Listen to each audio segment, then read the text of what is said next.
चंद्रकांत पाटलांनी चुटकी वाजवून बारामतीमध्ये अशा स्टाईलनं चुटकी म्हणण्यापेक्षा साहेब दादा बोलताना असं म्हणाले की मी साहेबांचा मुलगा असतो तो मला संधी मिळाली असती. त्याला जोडूनच देवेंद्र फडणवीस असं म्हणतायत की अजितदादांच्या हे लक्षात आलं की पक्ष त्यांना मिळणार नाही, त्यावेळेस अजितदादांनी हा निर्णय घेतला. काय म्हणजे साहेब अजितदादांच्या बोलण्यात एक 2 दिवसात इतका ड्रास्टिक फरक झालेला दिसतोय. काल त्यांनी शिरूरच्या सभेमध्ये असं म्हटलं की शरद पवार आमचे नेते आहेत. इतक्या 15 दिवसाच्या प्रचारामध्ये दादांकडनं असं वाक्य कधी चालू नव्हतं, पण काल बदल झालेला दिसतोय. काय सांगाल त्याबाबतीत? त्यांनाच विचारायला मी काय सांगणार. त्यांनी पुन्हा नेता तुम्हाला म्हणायला लागले, आतावर म्हणत नव्हते. तुमची काळजी त्यांना जास्त वाटायला त्यांना विचारा. तुमच्या काळजीपुढे ते म्हणतात की जवळच्या लोकांनी त्यांना जास्त दगदग देऊ नये, त्यांना त्रास देऊ नये.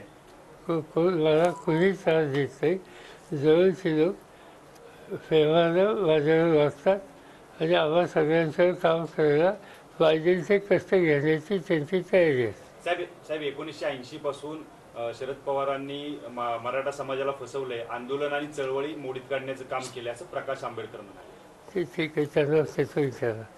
मला काही या चळवळीचा त्यांचा काही संबंध नाही. त्यामुळे त्यांच्या प्रश्नाला मी उत्तर देणे किंवा भाष्य करणे आवश्यक नाही. राष्ट्रवादी पक्ष काँग्रेसमध्ये विलीन होईल अशी तुम्ही काल बोलला. असं मी बोललेलं नाही.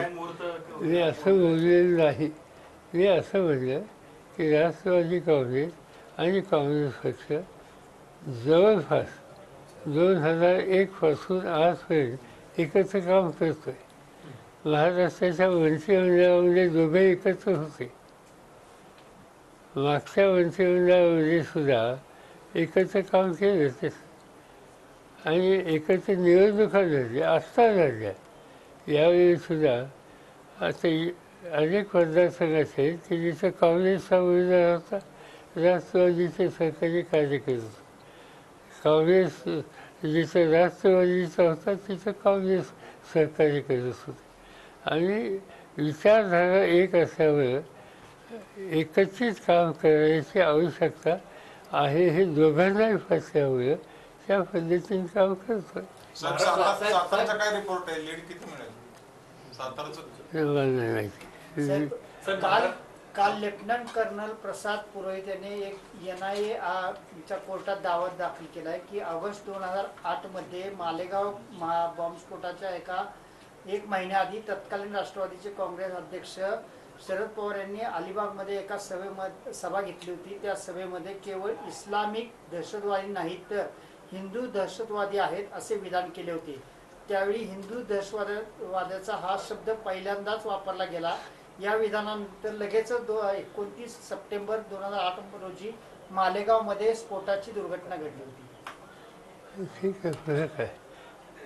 महाराष्ट्रात आतापर्यंत 3 टप्पे झाले. पहिल्या टप्प्यात कमी मतदान झालं, दुसऱ्या टप्प्यात मतदान कमी झालं, तिसऱ्या टप्प्यातही मतदान झालं. कसं बघतात? असं हे पहिल्या, दुसऱ्या, तिसऱ्या टप्प्याचं मतदान हे मोदींना अस्वस्थ करणार आहे असं दिसतं. कारण पहिल्या आणि दुसऱ्याही झाल्याच्या नंतर मोदींनी आपला तोल बदलला.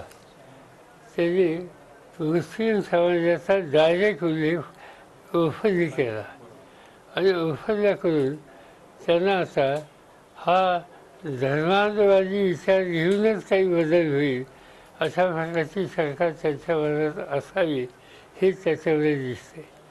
जसे जसे टप्पे जातील तसं तसं त्यांचं स्थान हे संकटात जातं अशा प्रकारची भावना त्यांच्या पक्षाच्या सरकारांच्यात असावी असा ऑब्झर्वेशन माझं आहे. साहेब